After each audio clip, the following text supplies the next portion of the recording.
Shalom, perkenalkan nama saya Lydia Rase, mahasiswa dari Universitas Kristen Indonesia Toraja, Fakultas Teologi. Adapun tujuan pembuatan video ini untuk memenuhi tugas dari salah satu mata kuliah yang saya tempuh, yaitu mata kuliah Ekumenika yang diampu oleh Ibu Pendeta Dr. Johanna Ruwajana Takdirerum. Pada kesempatan ini, saya akan menjelaskan mengenai metamorfosis ekumene awal.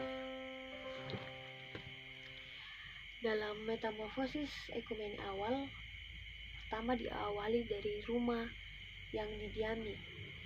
Rumah yang didiami yang dimaksud merupakan pengertian dari ekumene atau oikumene, yang mana ekumene atau oikumene berasal dari bahasa Yunani, yaitu dari kata oikos dan menein. Oikos yang berarti rumah dan menein yang berarti tinggal. Jadi dari kedua kata tersebut dapat diartikan bahwa ekumene atau oikumene berarti rumah yang didiami atau rumah yang ditinggali. Kemudian masuk pada gereja universal, Am, dan Katolik. Seorang yang bernama De Jonge mengemukakan pandangannya yang mengatakan bahwa ekumene selain bermakna sebagai seluruh wilayah yang dikuasai oleh Kekaisaran Romawi, ekumene juga memiliki makna yang baru, yaitu menjadi tempat bagi gereja untuk menjalankan atau melaksanakan misinya. Dalam pandangan tersebut, ekumene adalah gereja yang universal, Am, dan Katolik. Universal, Am, dan Katolik, ketiganya sama-sama memiliki arti yang sama, yaitu sama-sama berarti satu. Kemudian masuk pada gereja dan negara. Pada gereja dan negara, keduanya sama-sama saling mendukung dan sama-sama saling membutuhkan.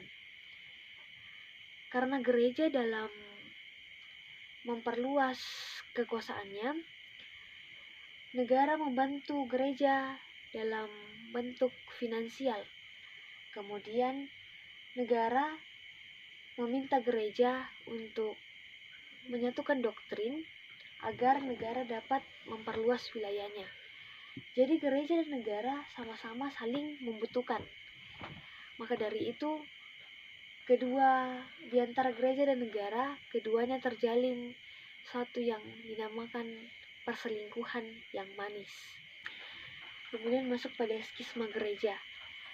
Pada skisma gereja, skisma ini berarti perpecahan atau keretakan. Dan skisma gereja ini terjadi dua kali. Yang pertama terjadi pada perpecahan antara gereja Barat dan gereja Timur, yang kini kita kenal dengan gereja Katolik Roma dan gereja Ortodoks Timur. Kemudian yang kedua terjadi pada masa reformasi. Pada masa reformasi, dari tahun ke tahun muncullah gereja-gereja reformasi, yaitu gereja-gereja Protestan. Di dalam gereja-gereja Protestan kembali terjadi denominasi.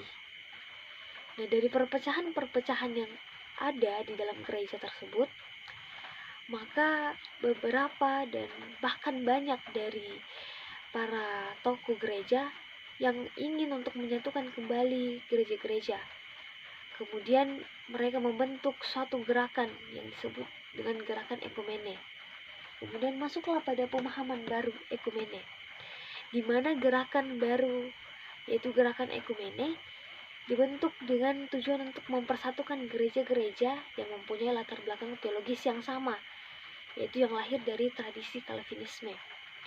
Nah, dalam gerakan ekumene dibentuklah Evangelical Alliance di London, Inggris, yang memberikan sumbangan positif bagi gerakan ekumene, yaitu Minggu Doa Sedunia atau Hari Doa Sedunia.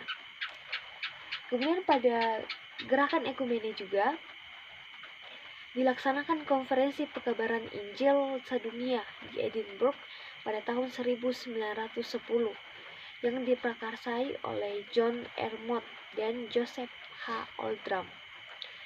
Dan hari konferensi tersebut juga ditetapkan sebagai hari lahir ekumene.